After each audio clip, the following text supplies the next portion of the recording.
A local poetry protégé gets a national mentor. And against overwhelming odds, 2 UNM archaeology students get NSF funding.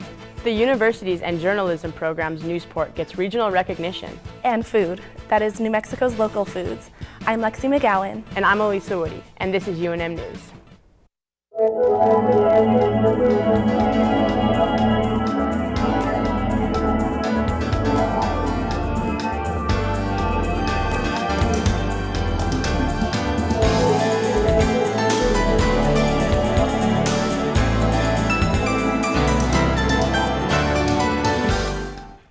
Two UNM grad students have hit pay dirt, or at least academic pay dirt. More than 17,000 students applied for 2,000 National Science Foundation graduate research fellowships this year. Of those 17,000 grad students, only 10 of those scholarships are for archaeology.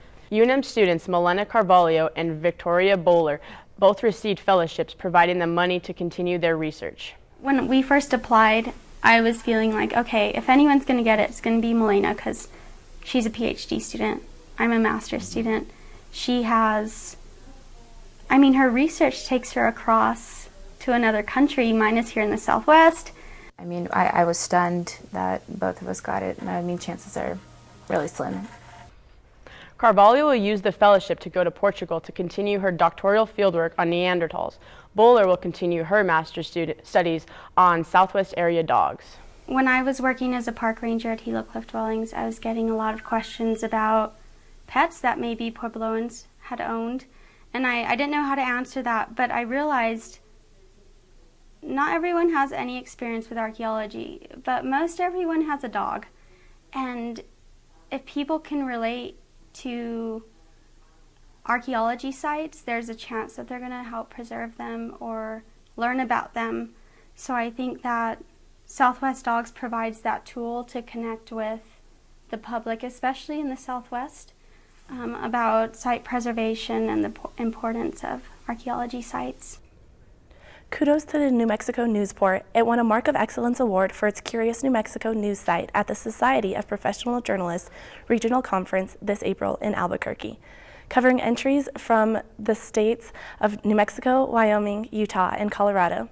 The Curious New Mexico news site won its first place award by providing journalistic answers to questions posed by site visitors. The Newsport also was a finalist in online in-depth reporting for its Creative New Mexico coverage of local startups and creative businesses. And the Society of Professional Journalists also named the Newsport's website as a finalist in the Best Digital-Only Student Publication category. Instructors for the Newsport, Kate Nash and Mike Marcotte, with the support of some of the journalists at New Mexico PBS, oversee a team of UNM journalism students, including some of us working on UNM News.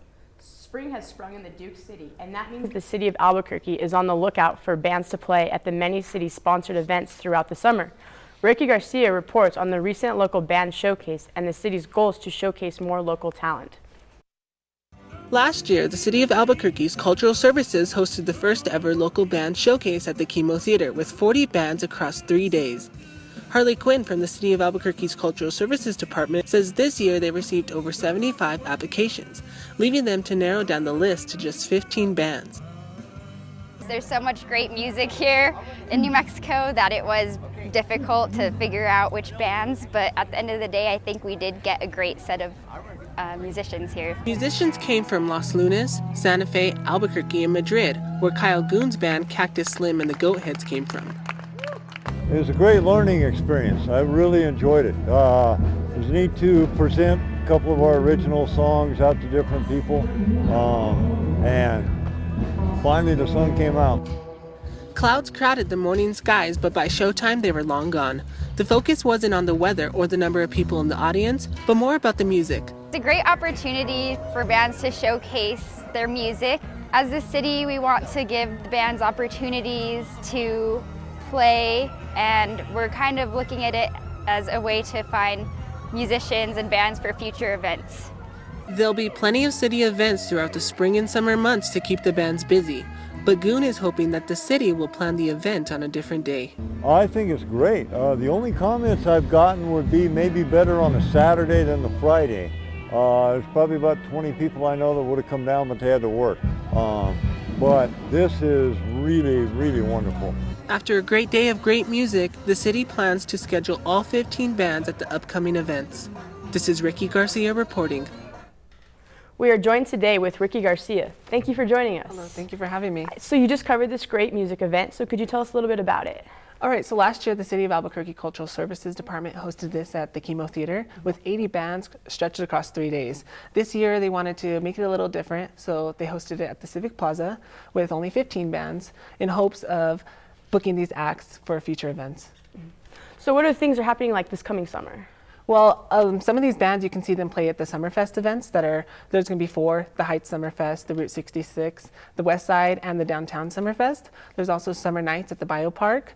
There's going to be, Albuquerque Museum has a weekly music event on Saturdays. And for more information on all this, you can find on the city-sponsored website called abq2do.com. That sounds really interesting, so check that out this summer.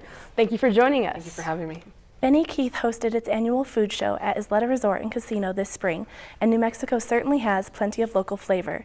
Catherine Farmer reports that the company offers a variety of New Mexico products for the food industry. Regional food distributor Benny Keith invited hundreds of current and potential clients from New Mexico, Southern Colorado, and El Paso to explore new and different products. We're pretty much a broadline distributor. We sell pretty much everything from A to Z. Here we have produce. We have a company called Win Meats. It's our company that we actually own. We have pretty much all our brokers and stuff. The event featured goods from well-known brands such as Bissell, Creamland, and Ready Set Serve produce. Guests sampled foods and tested products that they could then order through Benny Keith. We service casinos, restaurants, pretty much anybody that would have a need for any type of food service, or could even be paper towels. Benny Keith works with clients to provide them with what they need to support business, increase sales, and enhance customer experience. Well, we have 2 goals. Bring as many possible customers as we possibly can, and potential customers, to this event. Make them feel at home and at ease.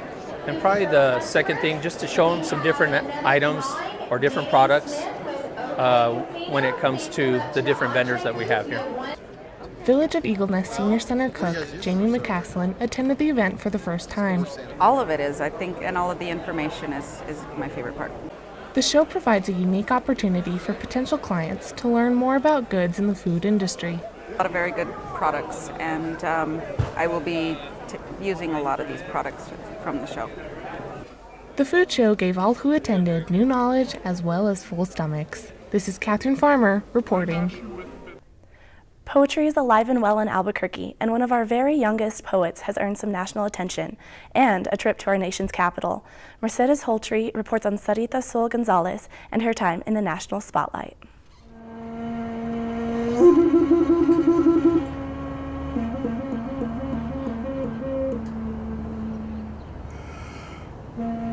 My ancestors are butterflies. A monarch is the butterfly that I am. Sarita Sol Gonzalez, an 11-year-old poet who grew up in Albuquerque, and her father Manuel Gonzalez have come to their favorite place, Pat Hurley Park, to practice and write poetry for their big trip to the nation's capital. After seeing Sarita perform last December at the National Hispanic Cultural Center, U.S. Poet Laureate Juan Felipe Herrera personally invited the young poet to join him at the Library of Congress to perform her poems. He came up to me and said that I have really good poetry and that I might be able to go to, D.C. with him. And we took it off as, him being nice, and we were just really happy that he acknowledged me. But then, once we saw that it was actually true, I did not know what to do. Seriously. The young Chicana poet, as she calls herself, is anxious and proud to represent Albuquerque at such a tender age. And Sarita's even more thankful that the Albuquerque poetry community has raised enough money for her and her family to make it to the capital for this opportunity. Manuel Gonzalez, Sarita's father and poetry mentor, is grateful for the support of his peers. And after we got the word that we were invited to Washington, D.C., the whole community of the Albuquerque poetry community, the Albuquerque as a whole, people came around to help her get the money to get out there. And so because of them and because of the people that rallied behind Sarita to get us out there, we now have the means to get out there. And so we're doing it now. We're real excited about it. Even more so, Sarita is looking forward to reading poetry that represents her culture and heritage as a young Latina writer, especially because Juan Felipe Herrera shares a similar writing style that gives a voice to the Latino population in America. It's like mixing being Mexican with being American. And yet, even though it's pretty much just mixing those two cultures, it becomes a whole new culture in itself. There was a time where our voice wasn't being heard on a national level. If you were an artist at all, it was more local. It was more in your own neighborhoods, in your own communities. But now, Juan Felipe Herrera being the national poet laureate, he's exposing our art form, our culture, and our people to a wider audience and to more people around the country to see that we exist as a community and that we are a voice that needs to be listened to and a voice that needs to be heard artistically, emotionally, and politically. Red, like the strength of my corazón. This is Mercedez Holtry reporting. Today we are joined by Mercedez Holtry. Thank you so much for being here today. Thanks for having me. So tell me a little bit more about the poetry scene in Albuquerque. Well, Albuquerque is actually really well known for its poetry scene because we host a variety of shows that include all ages, from the youth to the college all the way to an adult scene. So yeah, we have so many different events in Albuquerque going on. And especially in the summer now, we're going to have a youth event called the Green Chili Invitational, where youth poets from Colorado, Texas, and Arizona, including our poets here from Albuquerque, New Mexico, will compete to see who's the best collaborative youth team. So poets like Sarita and other youth poets will get to join the many poets from around the Southwest. Wow, that sounds so interesting. So what about like at the collegiate level? So here at UNM, what's going on there? UNM actually has their own poetry scene. It's called Lobo Slam, and we host a monthly event every third Wednesday of the month at Winnings Coffee Company. It's an open mic and slam, and students from UNM and CNM are welcome to come spit poems and compete at the slam, and to just enjoy community and coffee. That's so cool. I'll definitely have to take a look.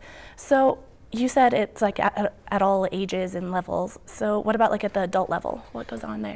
Well, Albuquerque has their own scene called ABQ Slams, and through there we host events that open the poetry floor to all ages.